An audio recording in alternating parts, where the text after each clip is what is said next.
Qual que será o futuro dos carros tecnológicos? Pois é assim, é interessante porque a gente às vezes costuma pensar de cara na opção de carros elétricos, mas hoje em dia a gente fala muito no quesito de hidrogênio, então hidrogênio verde, né? Essas produções diferenciadas, a gente já tem agora no começo no Chile, né? Já divulgaram uma indústria muito interessante que eles estão produzindo moléculas já de hidrogênio verde com uma tecnologia interessantíssima que vai poder ser utilizada inclusive em motores e segundo eles em motores de carros e veículos de maquinários com uma certa adaptação, mas uma coisa simples. Então, que possibilitaria aí que fosse algo interessante. Por quê? Porque a gente pensando na eletrificação, tem vários problemas associados às baterias, né? Como fazer esse descarte. Porque é tudo muito maravilhoso, até o ponto que a gente fala. Mas vamos falar da bateria, que é um químico, que é um material que depois de ser utilizado é muito difícil de você dar uma destinação correta.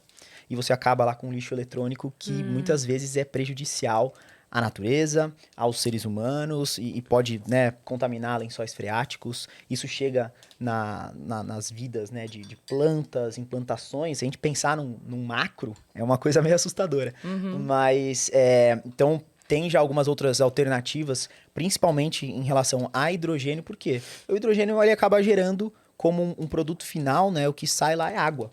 Então, é uma molécula de água. Então é algo muito diferenciado e que vem sendo explorado nos últimos tempos e que faz sentido mesmo dentro dessa temática. Já A vamos opção de misturar hidrogênio. esse assunto com teoria da conspiração, então. Aham. A gente sabe que existe, óbvio, não é segredo para ninguém, uma grande indústria de riqueza a respeito do combustível e tudo mais, né? Do petróleo. Existe sei lá, uma ação pontual que se saiba ou que se desconfie, estou falando de teoria da conspiração aqui por isso, de uma força, vamos dizer assim, empregada para não chegar a um meio mais barato e saudável?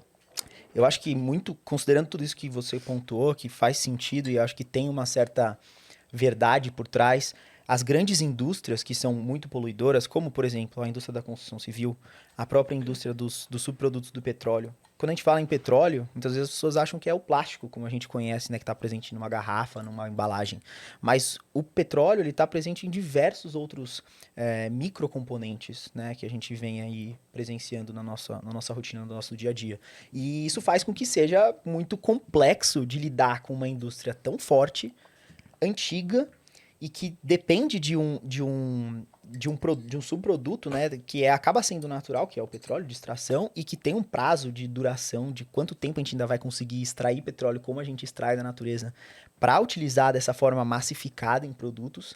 Então, o que você né, pontuou sobre a questão desse lado das indústrias, isso acaba sendo uma realidade em certo ponto, né? Então, em vários âmbitos diferentes de indústrias, não só se resumindo à questão das energias, a gente visualiza, parece que uma energia mesmo, né? Uma Sim. força maior É indo que contra. tem um É muito poder louco atrelado ao isso. petróleo, né? Gigante, Tem um poder gigante. muito grande, seja de países, de famílias, né?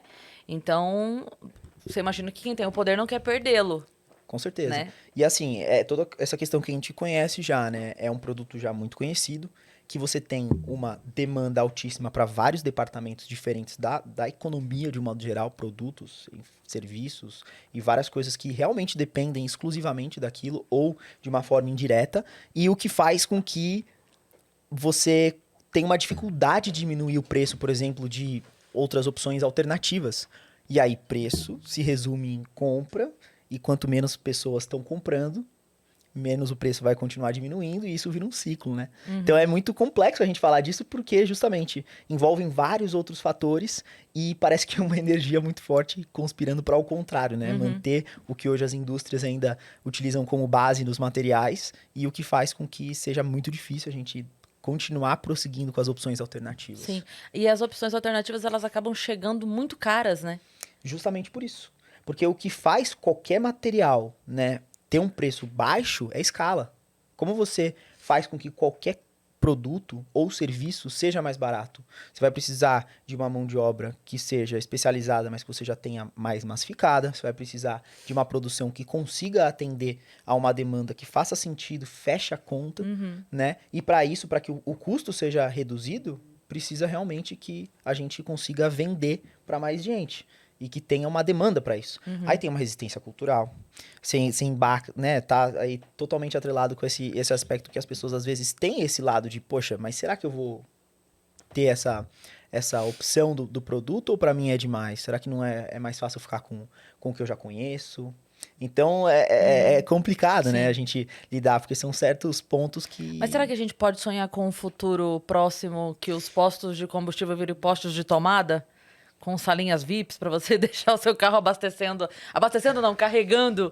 Né? Então, eu acho que assim, de uma certa forma, sim, acho que a eletrificação ela vai tomar conta em alguns segmentos, no automobilístico, em um certo percentual, mas é o que eu estava falando sobre a questão das próprias baterias, que acabam não sendo Que é um tão problema duráveis, né? O prazo de utilização de uma bateria de um carro acaba não sendo tão grande, e depois a É manutenção quanto? daquilo... Desculpa. Mas... Depende muito, varia muito, mas depende do veículo. Em poucos anos, às vezes, ele perde a capacidade total de recarga como um celular. A gente pode pegar como referência o nosso dispositivo que a gente está de fácil acesso. Então a gente usa por 2, 3, 4, às vezes 5 anos, e quando você vê o funcionamento não é mais tão legal. O software, mesmo atualizado, talvez já esteja com componentes mais antigos. Por mais que hoje você tenha, por exemplo, uma Tesla da vida, que você consegue atualizar lá seu veículo com software mais recente, tem vários componentes que vão rapidamente sendo atualizados por conta do mercado e que fazem com que seja muito difícil daquele dispositivo que foi lançado, sei lá, 5 anos atrás, 3 anos atrás, consiga estar perfeitamente equalizado com o que já tem hoje no mercado de mais recente. Então, a duração varia muito, é muito relativo de veículo para veículo. Hoje em dia também se trabalha muito com veículos híbridos, porque já se entende que essa dependência gigantesca de dispositivos relacionados à eletricidade, ela tem um prazo de validade. É difícil a gente pensar, sei lá, talvez nos próximos 100, 200 anos, estimando assim que a gente vai lidar só com a eletricidade, justamente por esses outros aspectos que eu estava falando aqui. Sim. Então, é complexo, sempre, parece tão simples, né, a gente falar de carro elétrico, híbrido das opções alternativas que surgem, mas a gente entra num debate que às vezes tá atrelado principalmente à cultura das pessoas, né, que eu acho que é um dos fatores que sempre fica empacando. Como Sim. que as pessoas aceitam? Mas no caso do Tesla, não é mais atualização de software que vai deixar ele sempre atualizado? Claro, com certeza tem o fator das atualizações, mas a gente tem a questão dos componentes mesmo, né? Que são componentes que vão sendo desgastados, como qualquer material.